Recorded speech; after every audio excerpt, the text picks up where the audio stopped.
بسم اللہ الرحمن الرحیم نحمدہ ونصلی ونسلم علی رسولہ الکریم وعلی آلہ وصحبہ اجمعین وبعد۔ سب سے پہلے تو میں تمام احباب کو، سب بھائیوں اور بہنوں کو ماہ مبارک کی آمد پر دل کی گہرائی سے مبارکباد پیش کرتا ہوں۔ اللہ جل جلالہ اس مہینے کو ہماری زندگیوں میں بہت اچھی تبدیلیوں کا ذریعہ بنائے اور پوری امت مسلمہ اور پوری انسانیت میں تبدیلی کا ذریعہ بنائے۔ ہمارے جو دنیا کے حالات ہیں وہ بھی بہتر سے بہتر ہوتے چلے جائیں اس مہینے کی برکت سے، اور اللہ سے ہمارے تعلق کے حوالے سے جو حالات ہیں وہ بھی بہتر سے بہتر ہوتے چلے جائیں۔ رمضان بھی انسان کو اپنے رب سے جوڑنے کے لیے ہے، اور قرآن کریم بھی اسی مقصد کے لیے نازل ہوا ہے۔ ہمارا یہ معمول ہے کہ تراویح کے بعد کچھ دیر دین کی بات عرض کی جاتی ہے، اور اس میں عام طور پر جو پارہ اس دن پڑھا ہوتا ہے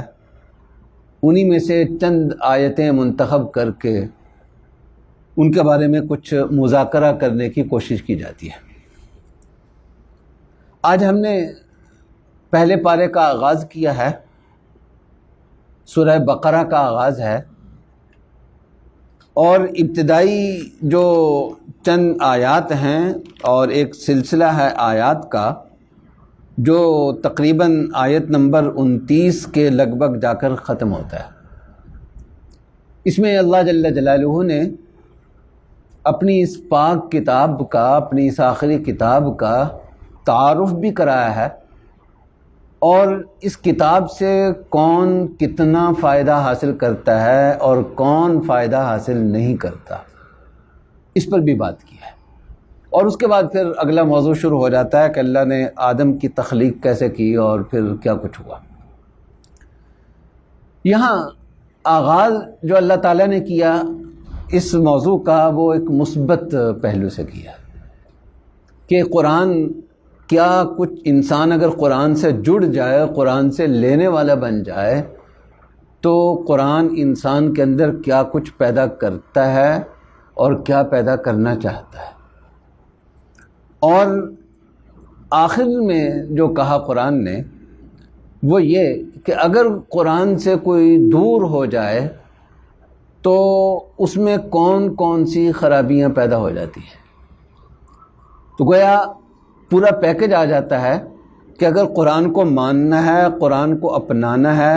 تو یہ خوبیاں اپنے اندر پیدا کرنی ہوں گی،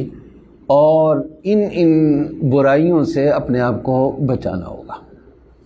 آغاز اللہ جل جلالہ نے اس بات سے کیا کہ یہ قرآن جو ہے وہ تقوی والوں کے لیے، متقین کے لیے ہدایت ہے، ان کے لیے رہنمائی ہے۔ اب تقوی والے کون ہیں؟ قرآن نے مختلف جگہوں پر یہ بتایا ہے کہ تقوی والا بننے کے لیے کون کون سی چیزیں انسان کو اپنے اندر پیدا کرنی چاہیے۔ یہاں جو اللہ نے بتائی چیزیں، ان میں ایک تو یہ ہے کہ آدمی کا غیب پر، یعنی اللہ اور رسول کی بات پر بلا دیکھے ایمان ہے۔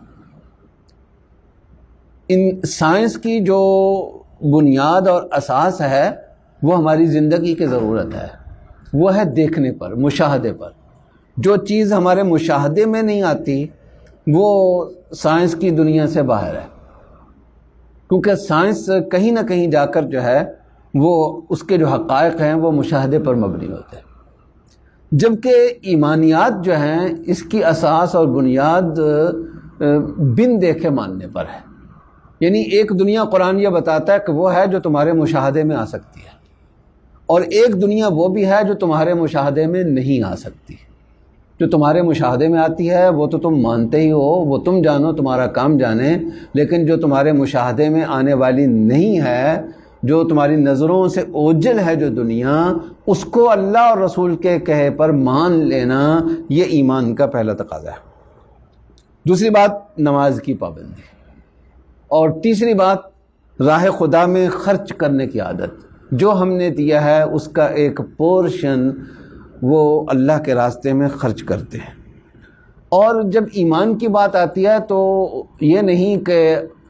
اپنے نبی کو تو مان لیا، اپنی کتاب کو مان لیا، پچھلوں کو نہیں ماننا، نہیں، اپنے نبی کو، اپنی کتاب کو آخری نبی، آخری کتاب کے طور پر ماننا ہے، لیکن اس سے پہلے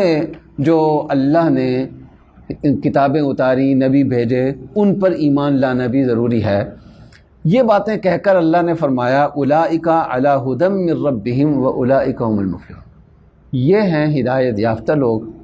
اور یہ ہیں کامیابی پانے والے۔ اچھا، اس کا جو اختتام جس بات پہ کیا، شروع میں کہا کہ یہ کتاب ہدایت دیتی ہے، ھدی للمتقین، جہاں یہ بحث ختم ہو رہی ہے وہاں اللہ نے کہا کہ یہ ہدایت بھی دیتی ہے اور کئیوں کو گمراہ بھی کرتی ہے۔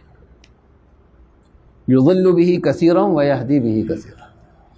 ہدایت کن کو دیتی ہے وہ بتا دیا، ھدی للمتقین، اور گمراہ کن کو کرتی ہے یہ بھی بتا دیا، وما یضل بہ الا الفاسقین۔ فاسق قرآن کی اپنی ایک اصطلاح ہے، ٹرم ہے قرآن کی۔ فاسق کون ہے؟ یعنی کون سی باتیں اگر کسی میں موجود ہوں تو ہم یہ سمجھ لیں کہ اس پر قرآن کا اثر نہیں ہوا۔ وہاں زیادہ بات حقوق اللہ کی ہو رہی تھی اس پہلو میں، یہاں جو اختتامی حصہ ہے اس میں بات زیادہ جو ہے اللہ کے حق کی بھی ہے اور خلق خدا کی بھی ہے۔ فرمایا کہ الذین ینقضون عہد اللہ من بعد میثاقہ، کہ اللہ نے جو عہد کیا ہے، اللہ کے ساتھ بندے کا جو عہد ہے وہ اس کو توڑ دیتے ہیں۔ جس نے یہ کام کر دیا اس کا مطلب یہ کہ قرآن کا اس پر برا اثر ہوا ہے، یا یوں کہہ لیجیے کہ قرآن سے اس نے فائدہ نہیں اٹھایا۔ وَيَقْطَعُونَ مَا أَمَرَ اللَّهُ بِهِ أَن يُوصَلَ، دوسری بات کہ جن چیزوں کو اللہ نے جوڑنے کا حکم دیا ہے، جہاں اللہ کا حکم ہے جوڑ پیدا کرو، رشتوں میں جوڑ پیدا کرو، دوستوں میں جوڑ پیدا کرو، انسانوں کے اندر جوڑ پیدا کرو، خلق خدا کے اندر جوڑ پیدا کرو، جہاں اللہ نے جوڑ پیدا کرنے کا حکم دیا ہے وہاں یہ لوگ توڑ پیدا کرتے ہیں۔ اور یہی بات رسول اللہ صلی اللہ علیہ وسلم نے فرمائی کہ بدترین، فرمایا کہ میں بتاؤں کہ سب سے برے لوگ کون ہیں؟ فرمایا کہ سب سے برے لوگ وہ ہیں کہ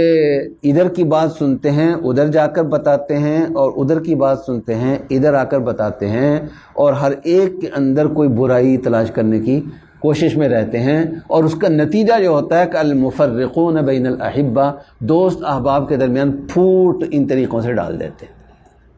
تو پھوٹ ڈالنے والے رسول اللہ صلی اللہ علیہ وسلم نے بتایا کہ وہ بہت برے لوگ ہیں، اور یہی بات اللہ تعالیٰ فرما رہے ہیں کہ یہ جو فاسقین ہیں یہ اللہ جہاں کہتے ہیں جوڑ پیدا کرو، یہ توڑ پیدا کرتے ہیں۔ اور تیسری بات یہ فرمائی کہ وَيُفْسِدُونَ فِي الْأَرْضِ، زمین میں اصلاح کی بجائے فساد پیدا کرتے ہیں، گڑبڑ پیدا کرتے ہیں۔ وہاں یہ کہا تھا کہ جو قرآن سے فائدہ اٹھانے والے لوگ ہیں جن کے اندر یہ خوبیاں ہیں، ان خوبیوں کا ذکر اس بات پہ ختم کیا تھا اولئک ھم المفلحون، یہ کامیاب ہونے والے ہیں۔ اور یہاں بات کو یہاں آ کر ختم کیا اولئک ھم الخاسرون، کہ یہ لوگ خسارے میں ہیں جو قرآن سے دور ہو کر تین برائیاں اپنے اندر پیدا کر لیتے ہیں، اللہ کے عہد اور پاس کو بھول جاتے ہیں، اور لوگوں میں توڑ پیدا کرنے لگ جاتے ہیں، اور زمین کے اندر فساد پیدا کرنے لگ جاتے ہیں۔ اسی نوعیت کا تقابل قرآن نے سورۃ الرعد کے اندر کیا ہے۔ میں بہت مختصر سا اس کی طرف اشارہ کروں گا کہ قرآن نے وہاں بھی یہ بتایا کہ جو دیکھنے والا ہے اور جو نابینا ہے، یعنی ہدایت یافتہ اور ہدایت سے محروم برابر نہیں ہو سکتے۔ وہ کیا فرق ہے؟ وہاں بھی اللہ نے کہا الذین یوفون بعہد اللہ، جو ہدایت پانے والے ہیں